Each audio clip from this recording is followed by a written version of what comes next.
Hey everybody, it's been a long time since I made that last video. A lot has changed, so I'm going to try to do a quick overview because I tried to record this video once and it was an hour long, and I know nobody is going to be sticking around for an hour.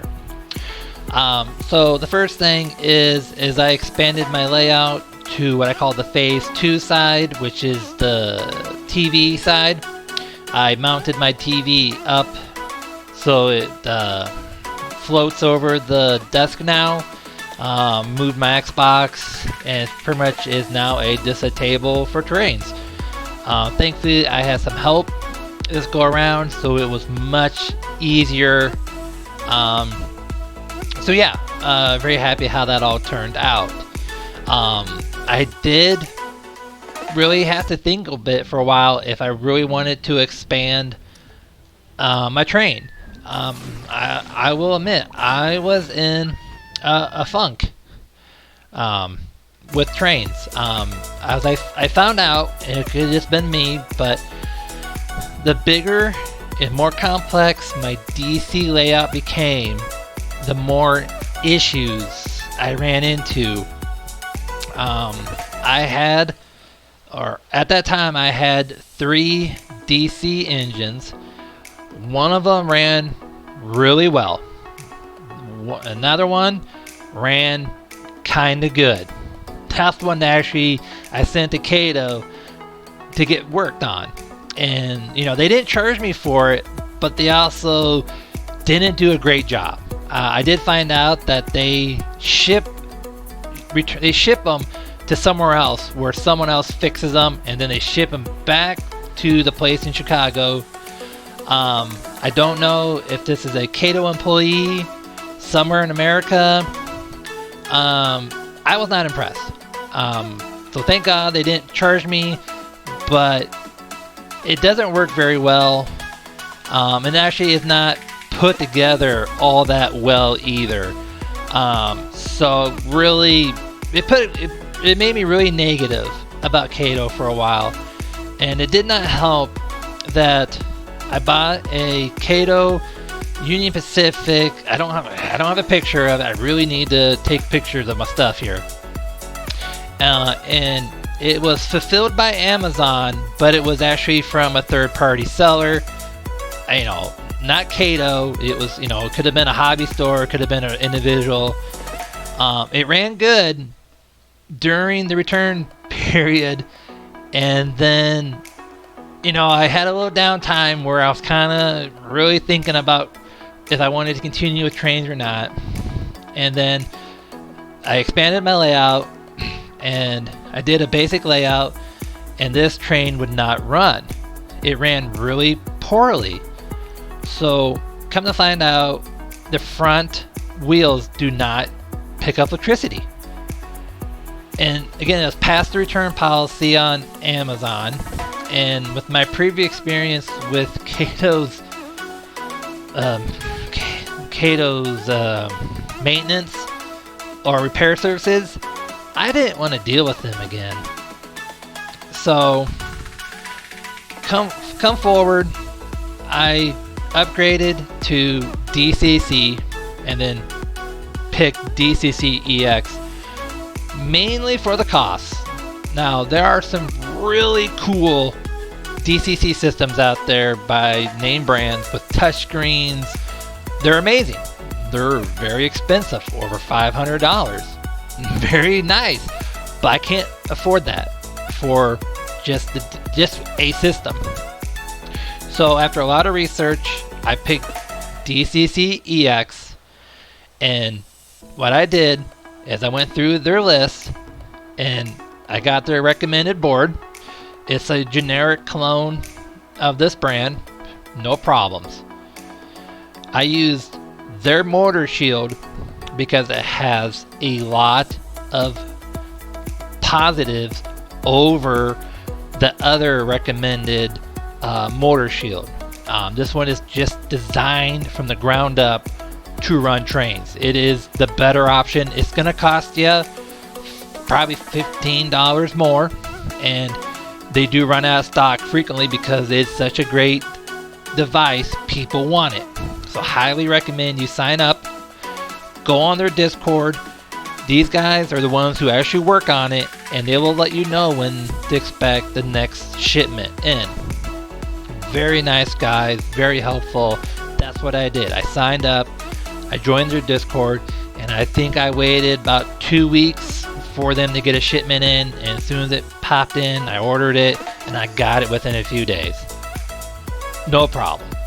I used their recommended power supply. The price, I noticed, changes a lot. I think I actually got mine under $10. Nothing special, just what they recommended. I went overkill on my wires. I have in scale. I'm probably gonna run, all told, 5, 6, 7, 8. I might own 5, 6, 7, 8 engines at once. I only plan on having a sound on one freight train and a sound on an Amtrak train. Otherwise, it'll just be regular DCC. 14 gauge was complete overkill. Most likely, I just needed 18. The reason why it's a bit overkill is that these terminals, where you plug in the actual cables, they can barely fit a 14 gauge wire. So go 18, at least for in scale. If you are HO and you need thicker and you need something bigger than 14, you're going to want to look at different terminals here to plug in. And then what I did was I used these terminals to so obviously using these over here, I had one that was for positive and then one for negative, and then I used the Kato terminals, terminal unit, and for their unit track, and then I plugged these into a 3-way switch. And I did a lot of research. A lot of people use these. So up to 3, and then I cut the end off here, and these are screwed in to the terminal blocks right here. These screws right here, you can see them. They actually screw all the way out. So I made a little U with the wire, and then I screwed them down to the nice flat here. These wires, they're like 24 gauge. They are ridiculously thin. I really wish they were like 20 gauge, but whatever. I could build my own block, but I'm not that type of person. So that's how I do it. I'll show you some pictures here real quick. But that's pretty much it. This to hold the program, this to power that previous board, and to provide power to the track. Obviously, I use the USB connection on here. I don't need Wi-Fi. I don't need Ethernet. All my stuff is right next to the computer, and that's it. Depending on the price you get for your wire, these blocks here, $5. I mean, you can't go wrong. These are, look at them, they're 15 amps, 600 volts. You're never gonna push that on this. So just get them. It's just so much easier. You'll see on my layout or on my thing here. So that's what I did. Installation easy. Programming was installing the program was easy. I had a friend print a box for me because, again, these are bare circuit boards. They really should be in something for their own protection. So a guy on the Discord provided plans for this, and my buddy printed it. Here is a very simple, like $5 at Harbor Freight, and then the things I got from Amazon. And here it is. I got this piece of wood that's out in the garage. This way I wanted the terminals to screw into something, so they had some weight on them, so they just couldn't move. So you'll see I have my positive using the red and the blue, negative with the black and the white. I just put, I kind of just did exactly a mirror. Input on this side or down here, and then I know all I'm using is these 3-ways, so I can have 5 of these 3-ways right here. That is going to be so much more than I would ever need. But, you know, if I ever need to plug something else into it for power, there you go. Very simple. You know, again, screw always come out. That is my cheap Harbor Freight, maybe $5 voltmeter. When I check the voltage on the track, this actually goes plugged in down here, and then this dial goes to here.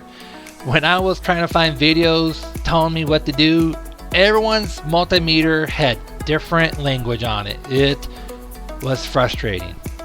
So eventually I got enough knowledge to just figure it out on my own. So that's how I do it. I do it here, and this one goes down to there. So very simple. Here is the DCC-EX motor shield. I did get the optional LED headers installed. That's for something in the future. Here it is sitting on the Mega board, ready to get installed. Again, note that you do not have to go all the way down to the board as flush. Over here, this board was almost touching the tops, and it was a very snug fit, no wiggle. You don't have to go all the way down. Here's another view of it. See it, there is some room there, but you can see here it's almost touching. So with the EX motor shield, I do not use this plugin. You do not use this plugin. That's one of the advantages, many advantages of using this board, is that you don't have to have a second power source. And then obviously I use the USB. Here it is, pretty much up and running. I have the USB running to my computer. I have the A side running to my track. I could have probably done this a little better. Again, about the maximum width of cable that will fit in here. These screws, you'll notice they are deep inside, and they are thin, narrow flatheads. Make sure you have a good screwdriver with a good handle, because mine needed some torque to break free for that first time. And then we only power the EX motor shield because that's one of the benefits. You will not plug in a outside power to the Mega down below. Here it is installed in that 3D box. I put a piece of electrical tape over this, just in case, one day you don't get drunk and you plug it in the wrong spot. So that's how mine works. Here it is actually running in the box. These lights indicate that power is being supplied. These are live wire. These are live. When you turn your power off the track, these will go out. That's just kind of an indicator. If you're having problems, yada yada, here's a power light for the motor shield and the power for the Mega board. Nothing really special. Here is my here it was first install. I actually have 2 feeders. So let's see. So right here, very clean. Well, the wire, the cabling could be cleaner, and I do believe I did change this. This is a kind of an older picture. I do have this routed a bit differently now, but again, you can see it on a board. I put some crap on here so people aren't stupid, because people like to touch shiny stuff. But again, 5 amps, you're not going to kill anybody if they touch it. But anyway, for reliability reasons, I put that on there. And then this was how I started off my first layout. But then I'm like, I got turnouts. I'm going to use my turnouts. I do not insulate my turnouts anywhere. I know there's videos of people saying to insulate the outbound, but I've not had a problem. Each rail has its own feeder, as you can see. I've done different, closed, open. I've not had any issues. Now I'm running just one engine because my others need to get the decoders installed, so I'm only running one. When I get those other engines finally added, If there's actually issues, then I'll troubleshoot it. But right now, I don't see any issues the way I have it. No insulation joiners at all. I don't know what other people do that they have issues. They probably have a much more complex layout. Probably a lot of, automatic functions and stuff. But me, as you'll see here, I use the good old Kato power pack for my turnout switches because I already have them. I don't need to spend more money, and I don't have room to put those turtle switches or anything else underneath here. Quite frankly, I love throwing these switches, so I don't want to take that away, nor do I want to add more cost, more complexity, or make it more complicated. So this is pretty much going to be the layout here. This is it going back here. I was gonna thought about making this water, but it uses so much sectional track that I'm gonna just use flex track. So I can save a lot of pieces here, so I'll just put the cork down here whenever I get that flex track. Again, here you can see a feeder terminal here. Very, very clean. I mean, I could hide this, everything, but I'm not there. And then this is the other side, the original side. I just did a nice 90-degree cross because I love that clinky clink. I just love it. This side can always change, but pretty much I'm using all the track I have except some curved pieces, and this is pretty much what I'm gonna have to run until I can buy a lot more track to do. I'm gonna do a layout like this, and this is probably gonna be pretty permanent, this side anyway. That way I can do buildings and everything over here, but I need new turnouts. I need a lot. This is all the flex track, so that's money. But yeah, so pretty much that's it. I have any more pictures? No, that's it. So pretty much that's it. I'm going longer than I wanted to, but DCC has really given me another boost in the hobby. I was having issues with those engines, and I was getting to the maximum threshold that I can do with DC. I've seen people who, they have multiple power packs, so they run multiple trains on separate rails, and I don't want to do that.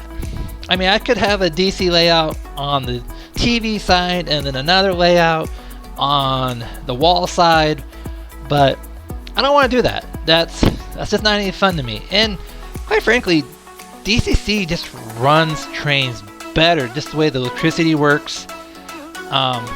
It just runs better. So it's giving me a lot of positiveness about the hobby again. Should I have gone straight to DCC when I started the hobby a year ago? Well, I don't know how long DCC-EX has been around before they were called DCC++.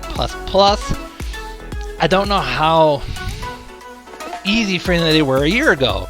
They're constantly improving the product, so I don't know if it was as great as an option then as it is now. Obviously, their motor shield is really, really good. Was the other one crappy? No, it just required a little more finesse. So yeah, if you're looking at DCC, I highly recommend looking at DCC-EX and see if you like it. I started off as a conductor, and I think I'm pretty into tinkering. I mean, I run the JMRI, the Decoder Pro. You can see it right here. I have my one train, and I'm actually running it right now. If you expand the throttle, it does show you the picture you've added. So there's my only DCC. It's a scale trains. Thank God I got it during the Halloween sale, because on Black Friday, everything was cleaned out. All their DCC in-scale locos gone. So yeah, I'm really glad I got it when I did. It did run on DC, but you had to crank the throttle up so it got enough voltage to run, which was fine. But you just so yeah. So it runs great on DCC. It runs much better at low power on DCC than DC. So yeah, it's great. It does my incline really well. And here's all the functions, but this is just a basic DCC. Has no sound. I will be getting the sound one from Scale Trains whenever it comes in. I'll definitely showcase that when that comes in. Maybe my other engines as well. I really need to take some pictures. So yeah, So highly recommend DCC-EX. Very nice guys, gals on the Discord. If you're in a rut and you're running DC, you might need to upgrade to DCC. Introducing the I have plans again with my layout. Really looking forward to being able to control each train individually. Even with this basic layout here, my thought is I'll have a third train or even a fourth train parked here, right on this third rail. Oh, Mom. What are you gonna do? And then have two trains running on the other two rails. So, and then I can take park one train over here, then bring another train. You can make it as complicated as you want, so you're playing with your trains more. But at least then you can play with them. I can't do this on DC, and that's where I was really hitting. I was hitting the ceiling at DC.